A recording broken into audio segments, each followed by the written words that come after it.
So hit the gavel. We got some fun right here. Call the meeting to order.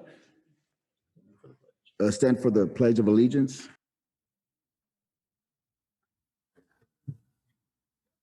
Ready?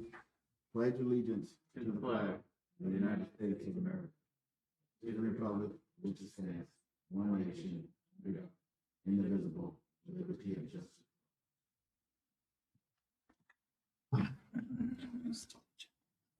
Do we have any changes to the agenda? I have none. City Council approval of the agenda? I'll make the motion. Adam will make the motion. Jim will second. I'll second.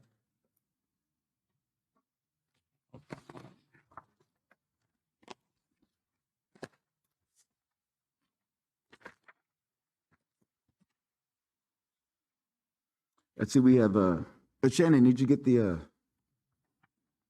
Did you hear that, Shannon? I could hardly hear you guys. I'm sorry. I made a motion to approve the agenda, and Councilmember Horn seconded that motion.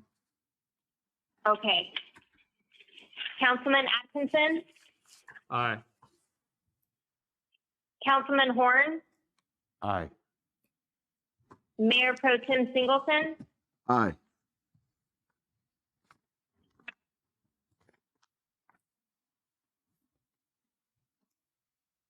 Councilman Ramirez is here too now. thank you. I just saw that. Councilman Ramirez, Aye. Thank you. thank you. Okay, next we'll move on to the awards presentations, appointments and proclamations. We have a Kalinga Home Solar presentation by Mark Simmons. Hello, everyone. Can you hear me okay? Yes. Thanks very much. Thanks for taking some time with me tonight. I planned for this for 20 minutes, and I can get through a lot of the major details quicker than that. So I'll just go ahead and start the slideshow, and just let me know if you have questions. So we're a solar battery manufacturer based in San Leandro, California. So they're American-made battery systems. I developed this program over many years, and we were acquired by Electric Power last fall. And so I've been working with the program a long time. We introduced it in the San Joaquin Valley 2 years ago, got slowed down by the pandemic, but the first project is ongoing right now in Parlier, not too far from you, about an hour drive from you. And we have about 130 homes expected to sign up for the program in Parlier. So the concept of it is that we can offer solar energy efficiency and the battery system on each home. There is normally a small deposit from the homeowners that's refunded at the end of the agreement. That can be reduced or waived depending on the city's preferences. The deposits go into escrow so that there's some backup for when some homeowners are late paying the bills some months. The solar production is the only thing that's charged for. So if the solar system isn't working, the homeowner doesn't pay anything. They only billed by our investors for what the solar system produces each month at a lower rate than PG&E is charging. The city receives some benefits by being a participating partner in the program. It's a public-private partnership between us, our investors, and the city. And it would be, if you approve it, Coalinga Home Solar, just like it's Parlier Home Solar. And so the city can receive long-term revenue from it. Every month they can receive a portion of the revenue that the investors earn from the homeowners. It's an important service to the citizens for a couple of reasons. One is it saves money. Another is it reduces carbon emissions. But the third is because it has a battery system, it'll keep operating even when the grid is down. Normal solar systems without batteries don't turn on when the grid is down. And therefore, that million rooftops in California that have solar, they're pretty much all done when the grid goes down. But these systems with batteries keep going. Immediate savings on the electricity cost once the homeowner signs up and we install the system. It's typically 10 to 20% off what you would have paid PG&E. Every home is modeled separately based on their usage, their pattern. So it's a little bit variable. Our goal would be 20% savings for each homeowner. the homeowner would see the exact design and the economics before they actually sign the agreement. So they'll see exactly what they're going to save. In this program, there's no credit rating required at all. So low-income homeowners who never thought they could get solar can get it in this program. It's a feature of the program that our investors have agreed to spread out the risk amongst all the homeowners that sign up and therefore not require a credit rating. This is securing a rate against PG&E's rates because the rates in this program, electricity rate only goes up 2% per year. On average, PG&E's been going up about 6% per year, and they already had an 8% increase in March, and they're switching everybody to a new rate category this year that'll cost people more. So we can fix the rate, and the homeowner will know what the rate's going to be each year for the next 20 years. So the system is installed on the home. At the end of the program, they can buy the system if they like for fair market value, which would be minimal. If a homeowner, instead of participating in the 20-year agreement, simply wants to buy the system, they can get a credit union loan or whatever and buy the system. We're glad to offer them the same fairly low install cost that we have.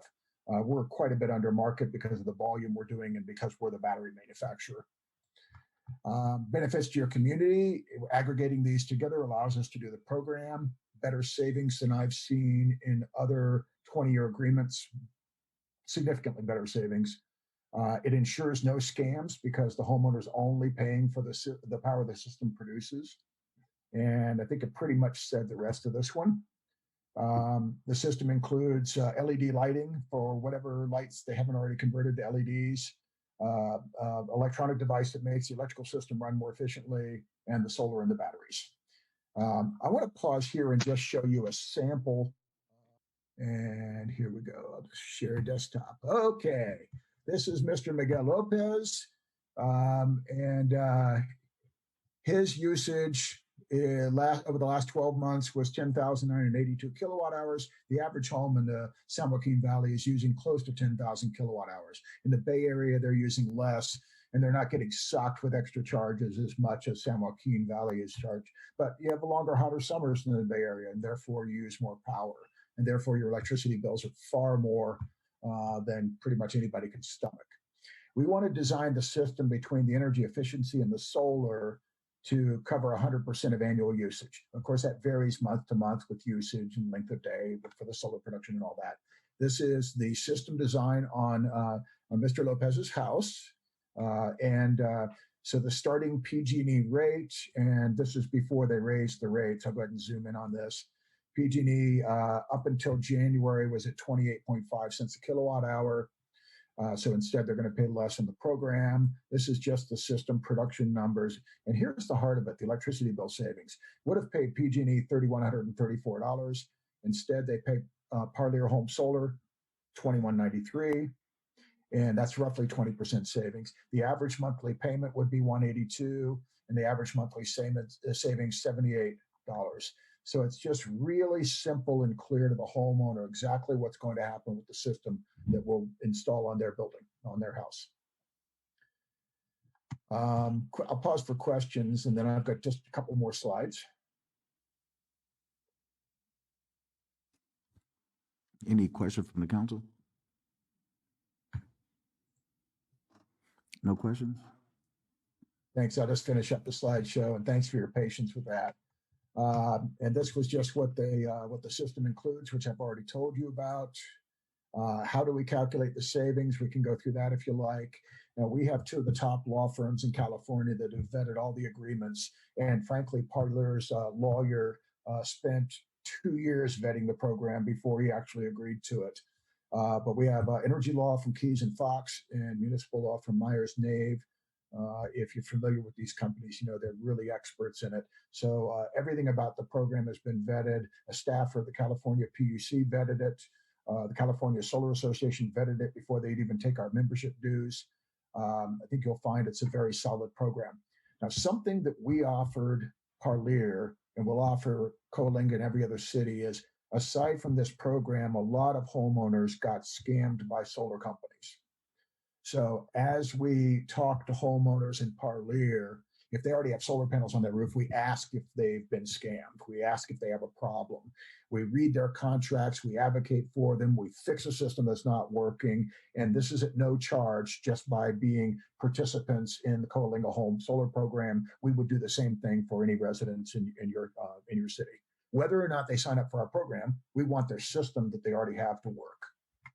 And then finally, I can just answer any questions. What we would seek is, once you're comfortable with the program, then ask any questions. We'll show you all the documentation. If we have city council approval, then we would sign with the city a conditionally binding letter of intent. It wouldn't be a full legal document. It says, if we meet these conditions, that you'll follow through. And then we'll do a promotional campaign to all the homeowners in the city. Tenants can sign up as long as the landlord agrees as well. So renters can sign up for it. If the economics work out to what the letter of intent estimates, then, and if you like the final agreement, then you would sign up for the agreement.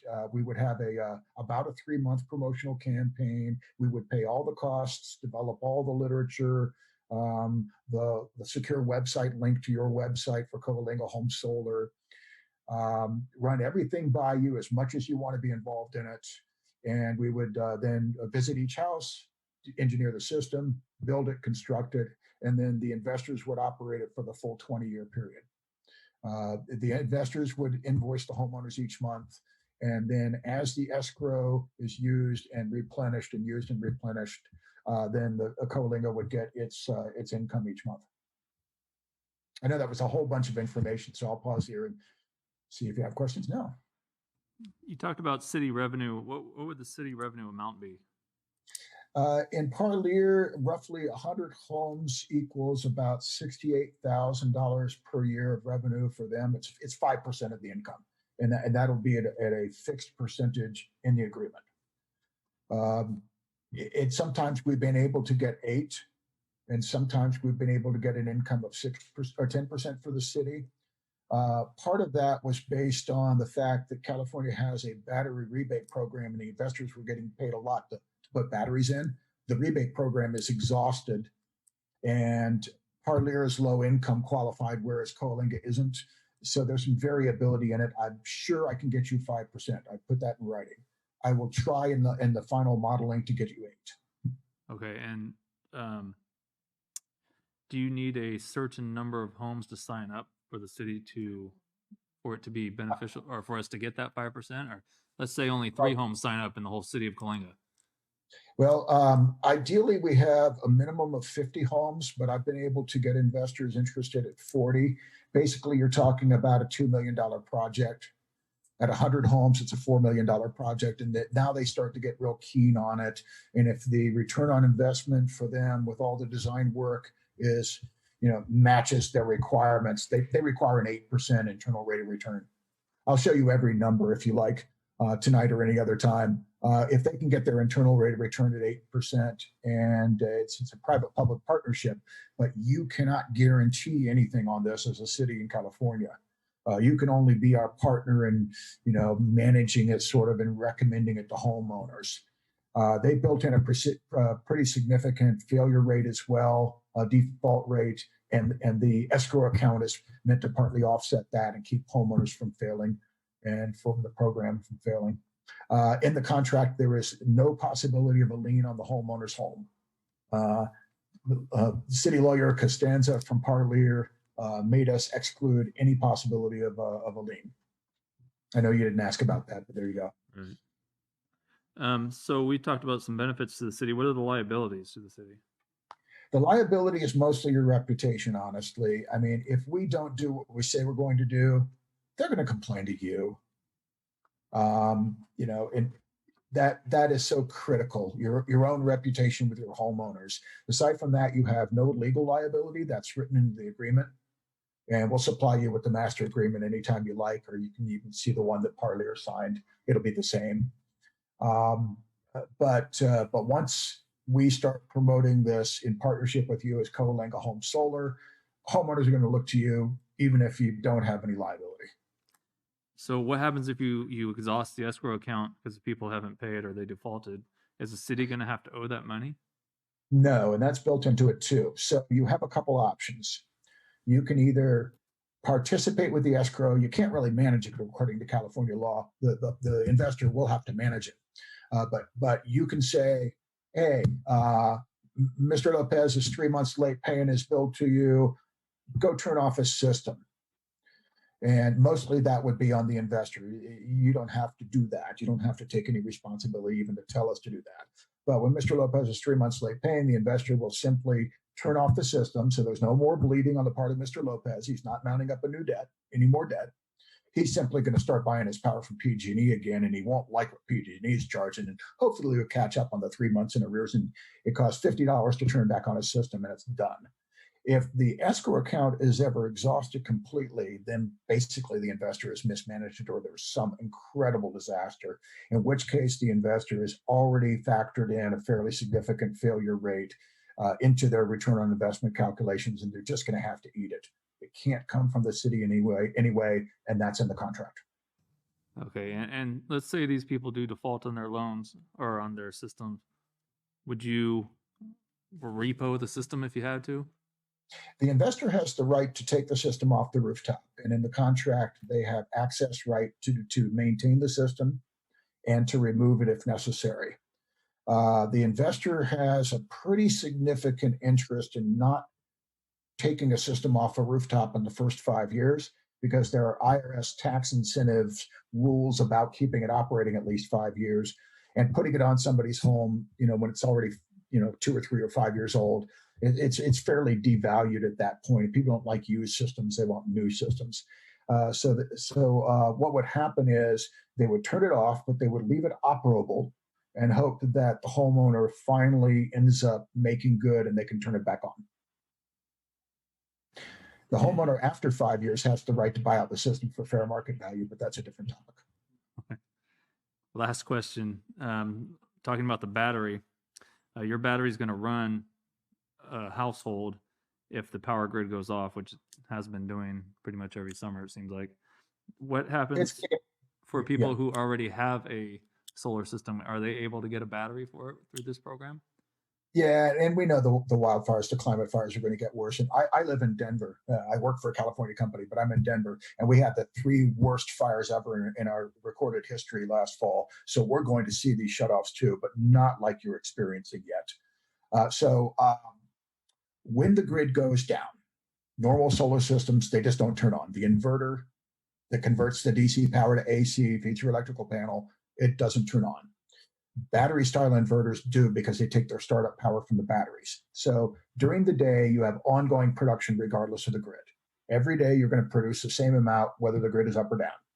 At night, if the grid is down, what you would have is what's stored in the batteries. And so we're building, it's a 10 kilowatt hour battery and putting it on each of these systems. And most homes don't use more than 10 kilowatt hours at night. But we're also going to install a second electrical panel, a sub panel by your electrical panel. And we're going to transfer critical loads like the refrigerator, freezer, some lights, whatever is critical to the homeowner into that sub panel, that critical loads panel, and it will be served constantly 24/7 by the batteries. So you will lack some of the lights in your house. You'll probably lack the dryer because dryer isn't a critical load. But you will have ongoing functionality of your house overnight. And because there's still some power stored in the batteries, dawn, sun comes up, voltage comes off the panels, and you're producing all day again. So that's the way the battery systems work, to make sure that you're functional as a home and you're safe and your food is safe because you've got the batteries. And people who already have solar, are they able to get the battery? Right. Thank you for asking that. They can sign up for the batteries only, and they can pay the cost of the batteries. I used to own a solar company, and I know the cost structure well enough, and I've installed a lot of battery systems. I can tell you the price of batteries has come down dramatically, but they're still not cheap. The batteries, including labor for this system, are about $13,000 out of a $37,000 system. They've come down a heck of a lot. They used to be more than the $37,000. Of course, solar used to be more expensive too.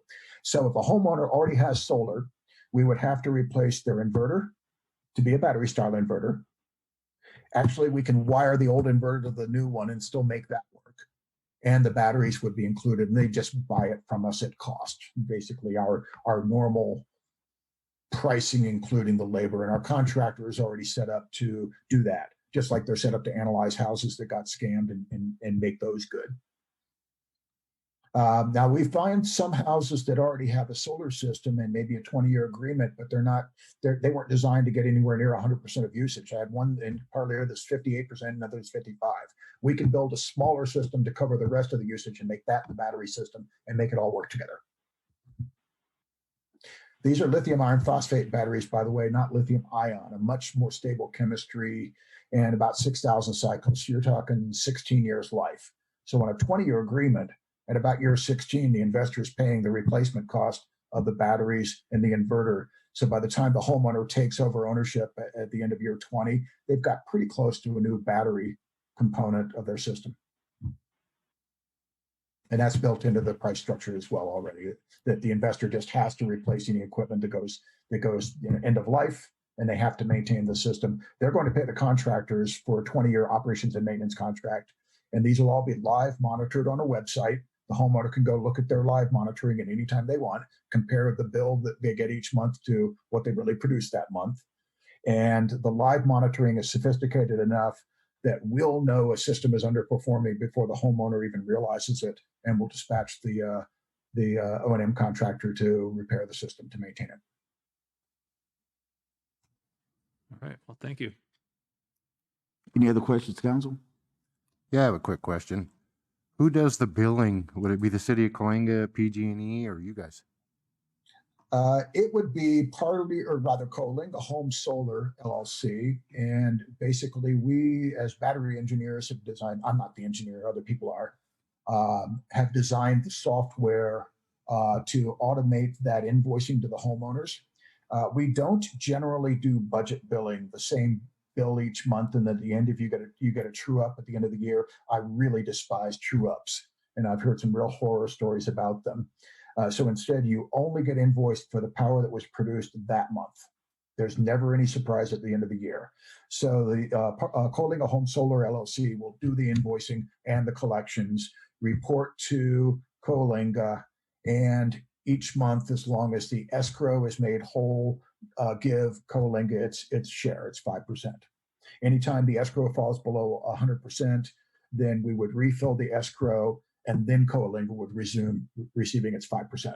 The original way I designed this was very different, but I found out, I'm a Colorado boy, I found out the California law works differently, and so we have to do it this way. I have a question.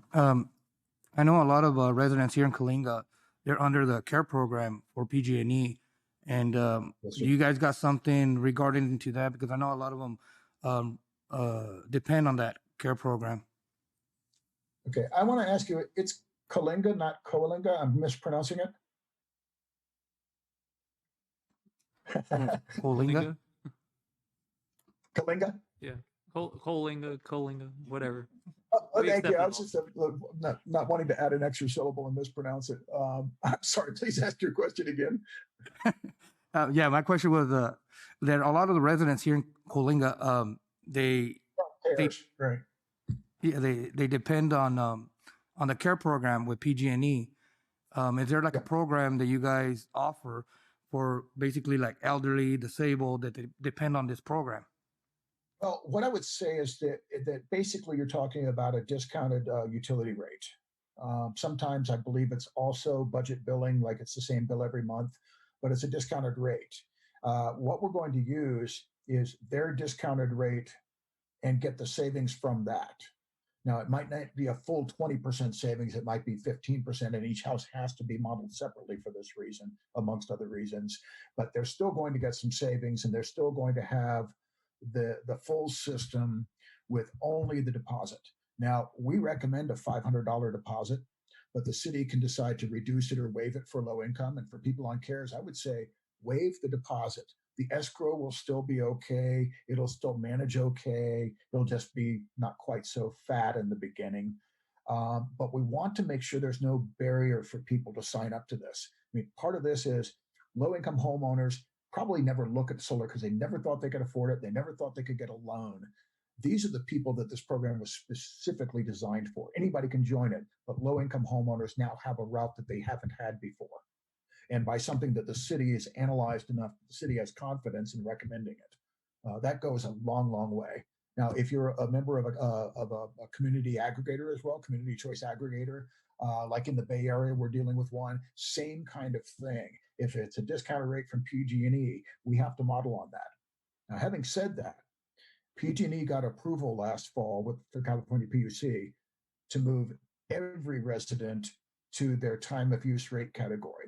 Now, I haven't looked at how that impacts the CARES people, but the time of use category is they charge a standard fee for most of the day, but 5 to 8 p.m. when there's the biggest load on the grid and when people use the most power, they're going to ding them for a higher rate during 5 to 8. So we had that 8% rate jump last month, and everybody's being pushed to time of use regardless of what schedule they were on before. Again, I'll check into CARES and see how the time of use switch affects CARES. My other question was, I know I have percentage here in town. They rent. Would you guys reach out to like the homeowner and see if he wants to do that, and maybe the renter wants to agree or something? Absolutely. In Parlier, we're going door to door. There are 2,600 single family homes, and so we've got local kids, 18 to 20-year-olds, bilingual, going to every home. I was out there last week with them, launching the campaign, and so when we find a renter, we say, you're welcome to join this program if your landlord agrees.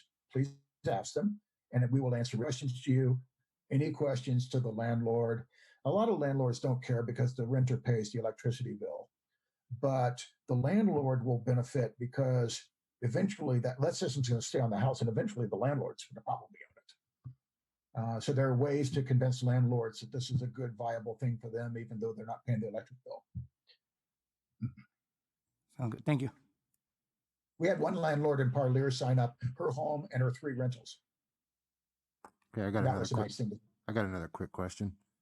So if the power goes out, how long does that battery use on basic use?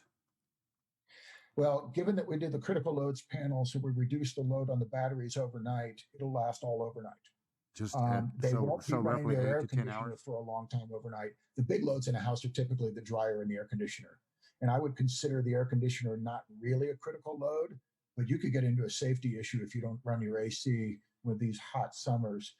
So there's got to be a question about how much of the air conditioning we can help them with. The dryer will just be off. So it's only the things that keep the home safe and keep the food preserved that can happen overnight, every night, indefinitely. Okay, so it's roughly 8 to 10 hours before the sunlight comes back up. Yeah, or sometimes in the year it's 12, but then we don't have the grid problems during the winter like we do in the summer. Okay. Now we could build a bigger battery. We could do 2 of the 10 kilowatt hour batteries in a house. You know, the size of this is basically like a bookshelf, like a floor standing bookshelf. That sort of size is the volume of the battery. It doesn't stick out quite as far from the wall as a bookshelf does. And we could put 2 of them side by side if there's space, but the investor is not going to be willing to pay for that second one. If we did 2 of those, it would be indefinite. We wouldn't need the critical loads panel. It would be the whole load overnight, every night, all year. The 20 kilowatt hours would suffice for your ongoing. You wouldn't even have to think about it. But the economies of the program and being able to give the city their income and being able to give the residents their savings mandate the 10 kilowatt hour battery, the standard size. Okay. One last question. Is this just for residents only, or do businesses, can they get it too? I would love to serve businesses, and I've done commercial projects all over the country. The thing is that businesses are typically on a different rate schedule where they're charged for peak electrical loads as well. And so the modeling of it's different. Also, with the business can take advantage of the federal tax credit and the depreciation that these investors will take because they're operating these systems on the homes, they're operating them commercially. And that's covering almost half of the cost of this project between the tax credit and the depreciation. And therefore, there's a better deal for a commercial building owner if they own the system than if they take this 20-year program. But we would design it for them. We would get all the economies of scale and pricing for them if they want. I would analyze the bills, the peak demand side, as well as the usage. I would do all the energy efficiency, but they would have a better deal than this program would offer. Thank you. Yeah. Now, I would remind you that something I think I mentioned earlier, but in case I didn't, if the homeowner wants to simply buy the system instead of doing the 20-year agreement, like the mayor partner, Alma Beltran, she and David talked to her husband and said, you know, we love this. We want to do it. We're going to do it. We're going to be your advocates. However, we just want to own our own system. And so we said, okay, you get all the economies of scale here, all the pricing of this, go shop for 2 or 3 other local contractors and see if it's really cheaper than the other guys. And then they came back and said, yeah, we'll just buy it. But that's because they have the credit rating to go to a local credit union and get a loan. A lot of other people can't. All right, Mark. Thank you. Thank you. Excellent. And I'm sure Marissa has your contact info, and we'll get back with you, man. Thank you. Okay. Thank you very much for your time tonight and for the great questions. Thanks, Mark. Good. Guys, have a good meeting. Take care. Thank you. You too. You. And next, we'll move on to the citizens' comment. This section of the agenda allows members of the public to address the city council on any items within the jurisdiction of the council.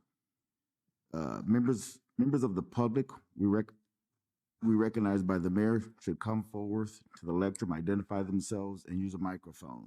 Comments are normally limited to 3 minutes in accordance with the state open meeting laws. No action will be taken by the city council this evening, and all items will be referred to staff for follow-up and a report. Okay, the citizen's comment will be timed by the city clerk.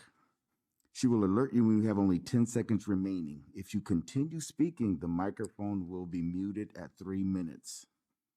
This will be the last city council meeting that citizens' comments can be made via Zoom. Moving forward, all citizens' comments will need to be made in person or submitted in writing to the city clerk no later than 5 p.m. on the day of the city council meeting. Next, we go to public hearings. Huh? Citizens' comment. Comment away.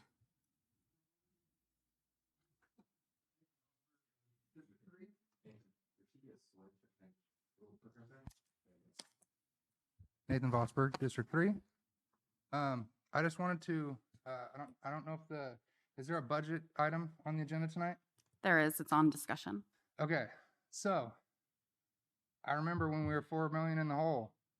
I want you guys to remember when we're 4 million in the hole, because it's a big deal. You won't get out of the hole when it's like that. How are you? I haven't seen you in a long time. So I know that the city needs to function. I know that all the departments want more, and that's going to be a continual thing. Everyone's going to want more forever. That's always how it's going to happen. You have to look at CalPERS rising. You have to look at workers' comp cases rising. The more people you employ, the more those numbers go up. You can just follow the last 12 years and look at them. I mean, 1 year, I think we had 200K in just workers' comp increases alone. Insurance rises, everything like that. I would state that in the best interest of the city to continue building up your reserves for when you're going to need them, because you are going to need them. CalPERS is not going away.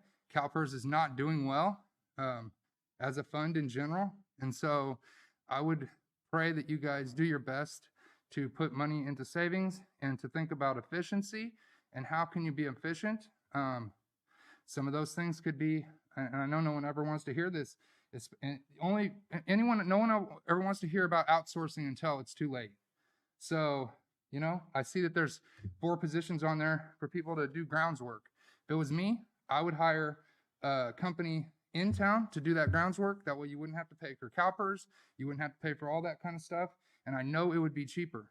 And so, plus you could keep the staff levels down. That way, when you do have problems in the future, it'll be easier to make cuts and you won't have to make as many because, well, we're in California. You know how it is, right? So anyhow, that's the only item that I wanted to talk about tonight was just say, hey, be physically conservative on your budget. And please, please, please, this spans multiple councils.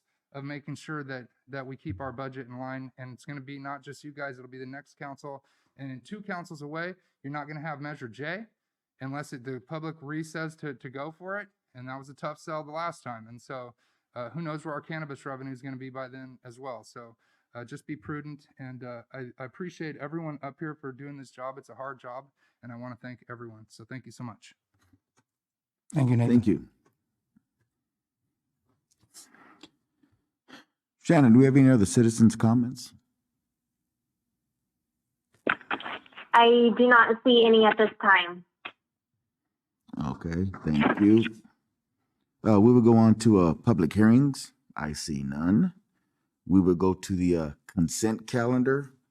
We have 15 items on the consent calendar. Does anyone wish to have any of them pulled?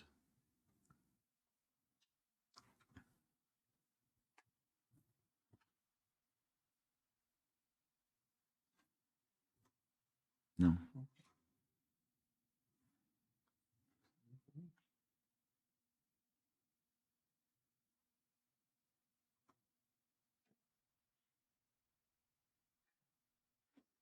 No. All right. I see none. Can I get a motion? I'll make a motion. I'll second it. Motion made by Councilman Horn and the second by Councilman Ramirez. Councilman Horn, Aye. Councilman Ramirez, Aye. Councilman Atkinson, Aye. Mayor Pro Tem Singleton, Aye.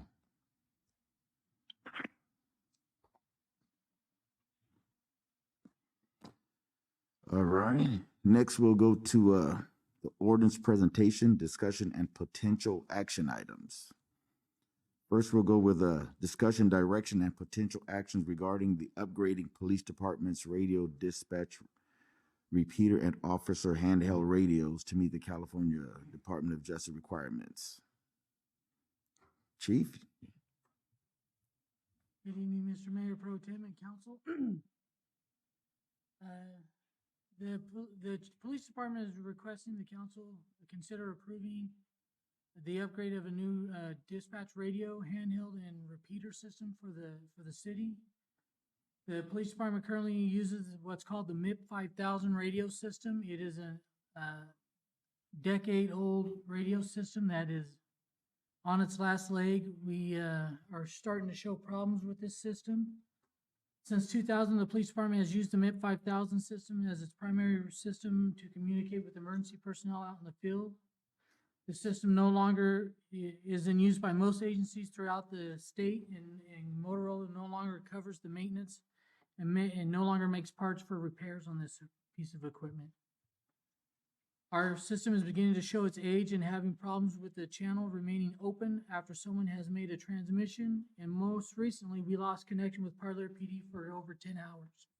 That's unacceptable by any means by us, and they had to almost had to revert to the sheriff's department to keep radio communications up and running. They were able to talk between them, but they weren't able to talk between them and our dispatch center. So everything was done via the phone or over the computer. October of 2020, Cal DOJ and the FBI issued Safety Bulletin 20-09, which now requires all law enforcement agencies beginning January 1 of 2021 to transmit all radio frequencies over an encrypted line to help protect the identity and secured information of people law enforcement come into contact with. It goes into effect, and this went into effect January 2021.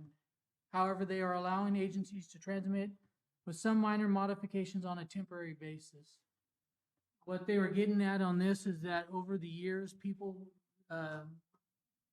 identity theft people out listening to the scanners were taking the people's information and taking their identity, getting money under their names. And so to prevent this, and when we run their information through the criminal history system, it's repeated. The information we're asking for is gone over the airways, and people can hear that, and they're trying to protect their information going over their transmission.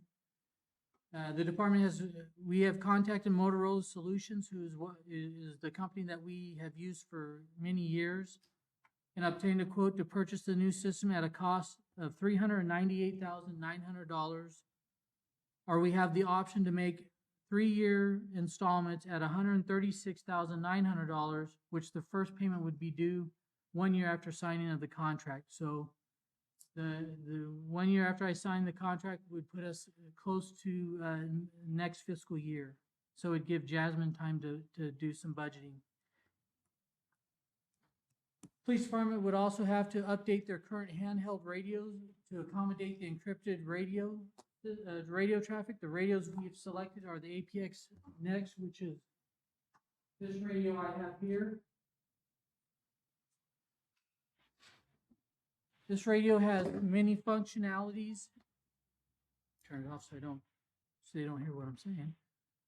It has the capability when our officers are out of out of radio range. It connects up to the cell towers and transmits over the cell lines, which is also encrypted, which falls under this requirement by DOJ, and we're still able to maintain contact with our dispatch center. It also has the ability that on the back there's a screen. When you tap it, it turns on. That on the cell capability, the sergeants and myself and whoever out in the field can see where our officers are at and move them to a location if we're on a call. So I can look on the back of my radio and know where all my officers are at any time with the service that they provide. The cost of the upgrade of the radios is a one-time charge of $139,396, or we can do a 3-year installment at $50,262.29, or a 5-year of $30,995.54, whichever the council decides. Again, the payment is not due till after the first year after signing of this contract, so again gives Jasmine time and myself to budget for this. What was that, for the next fiscal year? Say again? 30. 5-year? $30,995.54. And a 3-year? 3-year is $50,262.29. The police, to continue, the police department's patrol vehicles would have to be reprogrammed. They accept the encrypted, but they have to be reprogrammed with the proper proper programming so they can continue to work with the new upgrade. The cost for 20 current vehicles I have in my fleet and the ones that are coming here in the next couple months is $10,986.80. That would have to be paid at the time of the programming, which we wouldn't do that until we know that the system is coming in. So it wouldn't be, I would probably push this off to next fiscal year. That's for all the cars, right? Not just Correct. per car? Got it. Every police car, every unmarked unit that we have in the fleet would have this upgrade so we can communicate. By making the above changes would ensure the police department would have the radio system that would be supported by the department and would not have to be worried would go down on us or would have to be upgraded in the next 15 to 20 years. The impact to the general fund, like I said, is a total cost, if we paid everything at one time, of $538,296 plus the $10,986.80. Which would be the immediate payment for the repair or the upgrading of the patrol cars. Or we can break it down for the handhelds and the dispatch computer at $187, $162.29 over the next 3 years, plus the $10,000. The cost of reprogramming the vehicle is a one-time fee, and this cost is unbudgeted, but would be fully funded by the general fund if the council decides to go with this. In my staff reports, I have all my quotes listed down the bottom, so if you all want to click on it and look at it, and you can see what the costs are. These are from the companies that we deal with. I'll be happy to entertain any questions. I'm still looking up. So it's a 3-year payment? It's a lease or we own it? We own after the third payment. Okay. And what would you say the lifetime on these radios are? Do they have a specific? The current radio repeater that we have in our that we're using right now, the MIP 5000, has been with us since 99 2000 time frame. So we've gotten right around 20 years out of it, with some minor repairs throughout the years. Basically, what we're currently working with right now in our back 911 room is a car radio that runs our radio system. And this would eliminate that and give us the proper equipment that needs to be back there to run our radio system. It'd also upgrade our computer system up in dispatch, give them a new screen, a new computer programming, so that runs this equipment and keeps us functioning. What about a warranty for all this? It's a warranty for the first 5 years, maintenance, and anything goes down, they will come out and repair or replace any parts, minus any destruction by officers or citizens who get into our cars and do some damage.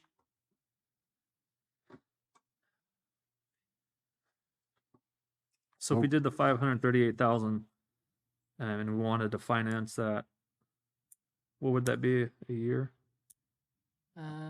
If you go the 3-year, that would be at right around 187, 162.29 plus the 10,000 for the cars.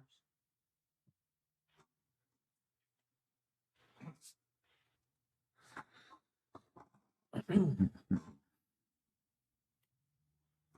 then this would put us in compliance with Cal DOJ and the FBI.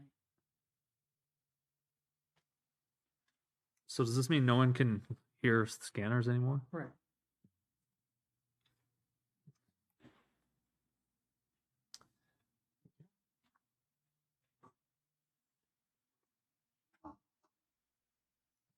And anybody else have anything?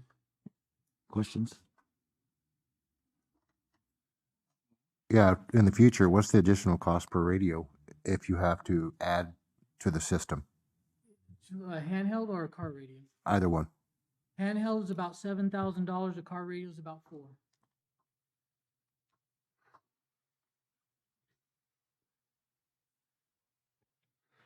I think for this one that I purchased for a tester was right around 7,300.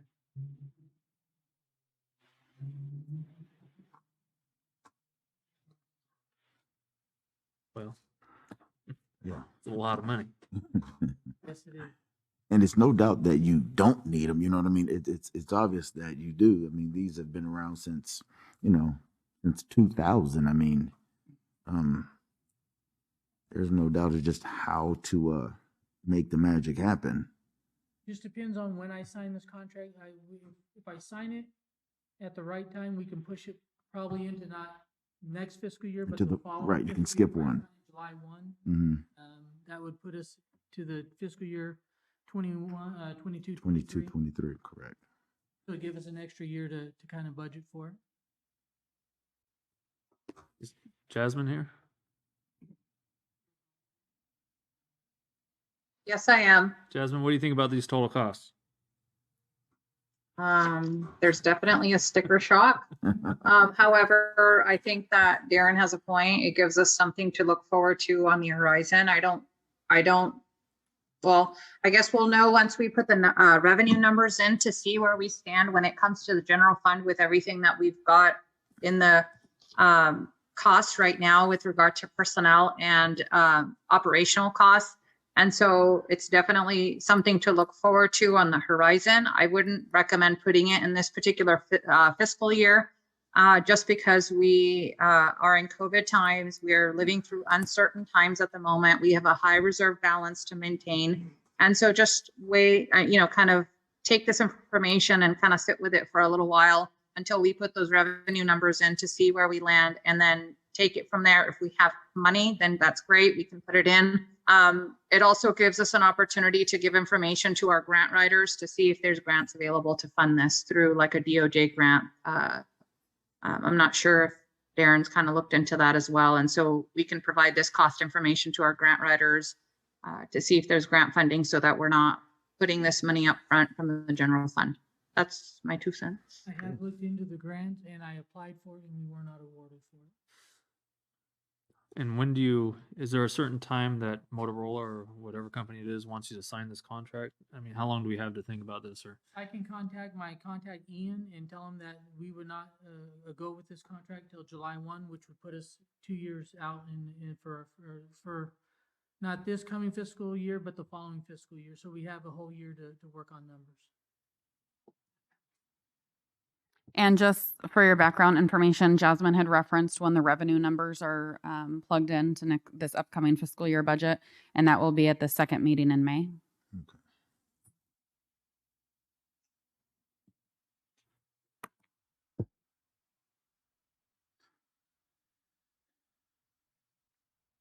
Sounds good. I mean, yeah, that paid.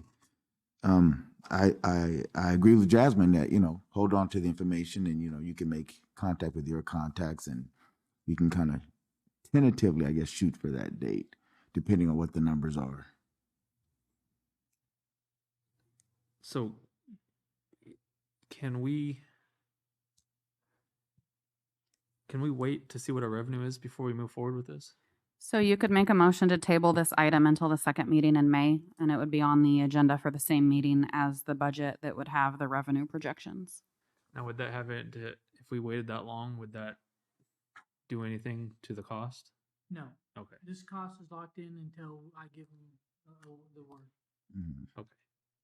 But the other thing we have to do, we do have to look at, we have time with DOJ, but it's going to come a time that DOJ is going to put their foot down and tell us that we're going to have to do this. Does So- DOJ have a timeline already or no? No, they just, when they sent out the letter, they said that we had to provide them with a response of when we're projecting to have this done, and I projected us August, September this year, whether the budget, if not, then I can go back to them and ask for an extension, but I don't know if they'll give it to me.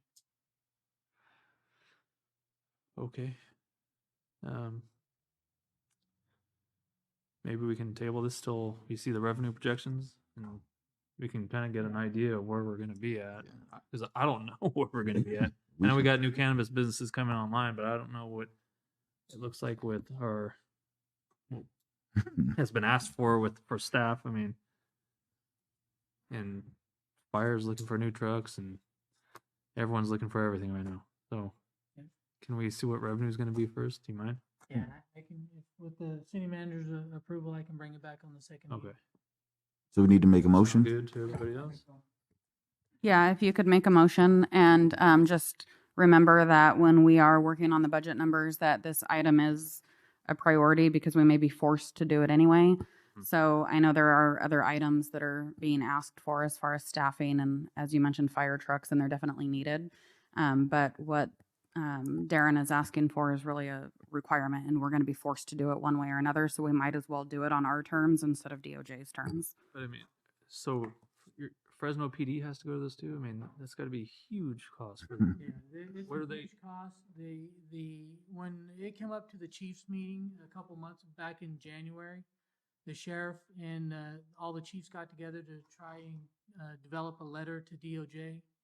And so we've sent off a letter asking, but I haven't heard over the past couple of meetings I've gone to the Fresno Madera Police Chiefs meetings. I have not heard a response back from them.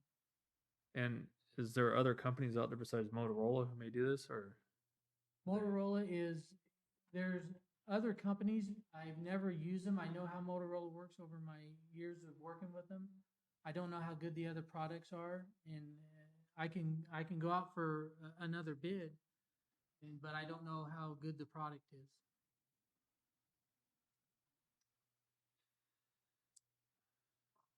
Okay. So I'll make a motion to table this until, sorry. Make the motion. Oh, I was just making a motion, but did you have a question? No, he made the motion. Did Oh, you made the motion. Manny, did you? No? Okay. No, I think I was just trying to speak before you make the motion. I think that, I think there may be this may be an opportunity for the city to kind of pursue some private fundings. I know that when I worked for the city of Parlier, there was a Alarm Companies Association that I used to belong to. And so they used to do like golf tournaments on an annual basis, and they used to sponsor certain departments related to public safety, like police and fire. And so that may be an item, that might be an idea to pursue to partially fund this. So just, getting this information, receiving it, sitting tight with it, waiting to see where the numbers lie when we input the revenues, and then kind of, looking at other kind of creative ideas to help fund partially, because it is a huge cost to the general fund. And I know that, kind of going back to the same mentality, like, yes, it's necessary and it's something that we're going to be forced to do, but we do have some time. So let's be proactive rather than reactive. Okay, sounds good, Jess. So I'll make the motion to table it till we see revenue numbers, which I guess is the second meeting in May. All right. I'll second that. All right, Adam made the motion to table it, and Councilman Horn second. Councilman Atkinson, Aye. Councilman Horn, Aye. Councilman Ramirez, Aye. Mayor Pro Tem Singleton. Aye.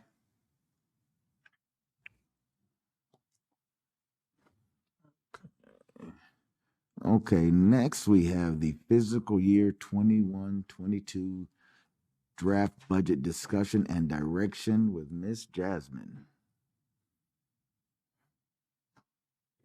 Council and Mayor, what we have before you is our second draft of the fiscal year 21-22 budget. Last council meeting on April 1st, we presented the operational expenses only. This is the second draft of the proposed budget. This includes personnel and operational expenses.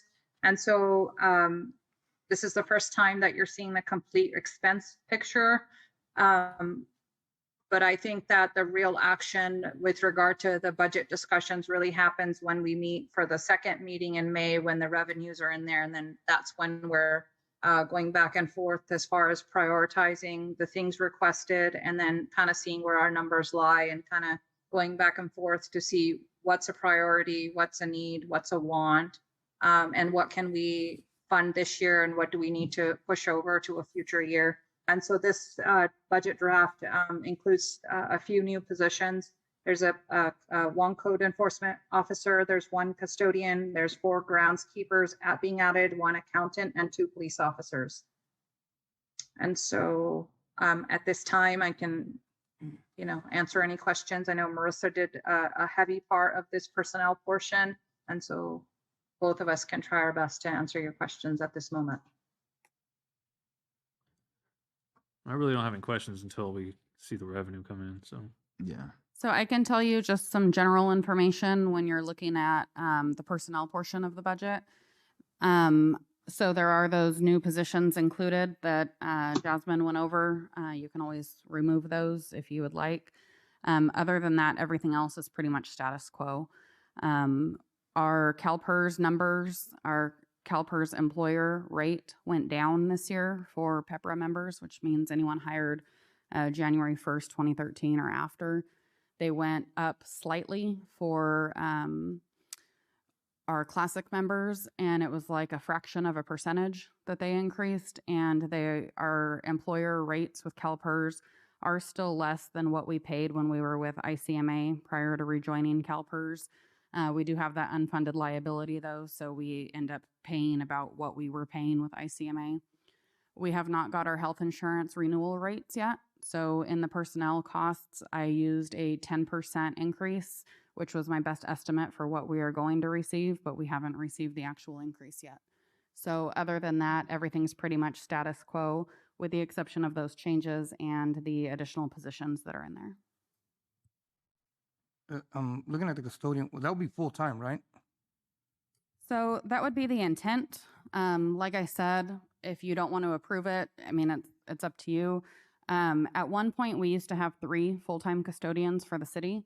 We eliminated the custodian positions when we eliminated code enforcement. And so we've contracted out this whole time. The company that we had contracted with terminated their contract.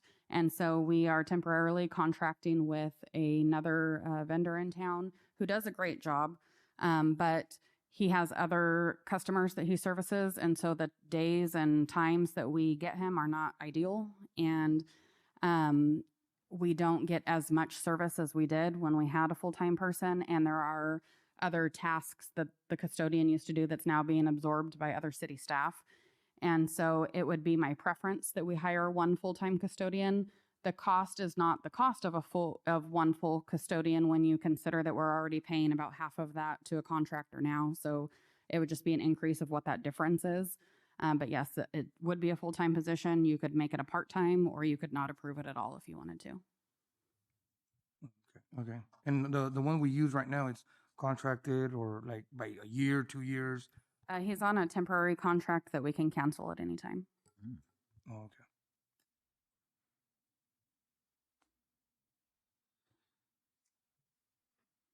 Any other questions from council? We'll talk about overtime budgets, but we can do that later. Probably when the revenue comes in. I like to talk everything at once. So I'll wait till then.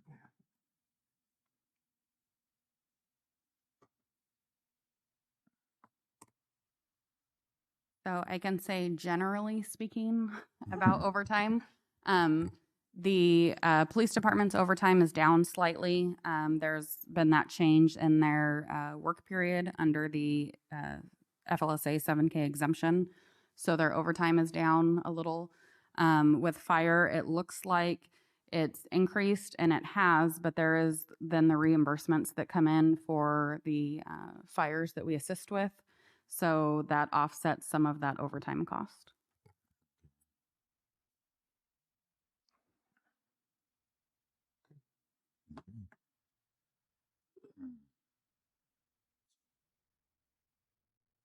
Get a motion?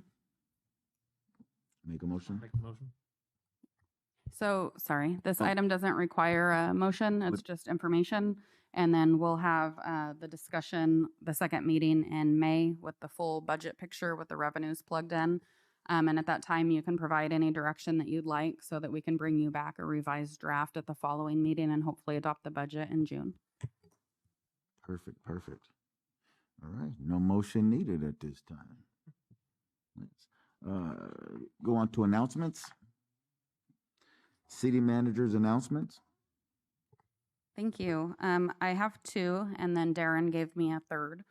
So I just wanted to let everyone know that our Youth in Government program application period has opened. It is available on the city website. I've posted it on Facebook. I think I've emailed it to all of you so you can help share. If anyone's interested, they can contact me at 935-1533, extension 111. There are 3 different components to that program that we had gone over. One is the Future Public Servant Program for anyone who's interested in working as a public servant as a career goal. The second is the At Promise Program. And the third is the Junior Council Program. So anyone who's interested can apply. Also, we are going to be having our inaugural Let Freedom Ring celebration on July 3rd, which is going to be the professional fireworks show. We are going to hold it at the sports complex. That's where the fireworks will be shot from, but the vendors will be along Cambridge between Sunset and Elm. So I do have vendor applications if anyone's interested in being a vendor. Also, I need someone to sing the national anthem. So if anyone's interested in that, they can contact me. And then lastly, the Coalinga Canine Foundation is hosting its first golf tournament. Sorry, I was going to say soccer tournament because that was my life for so long. Golf that one. tournament. Do that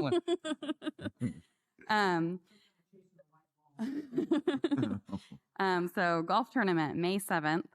The shotgun starts at 9 a.m. And anyone who is interested can email coalingacanine@outlook.com for more information.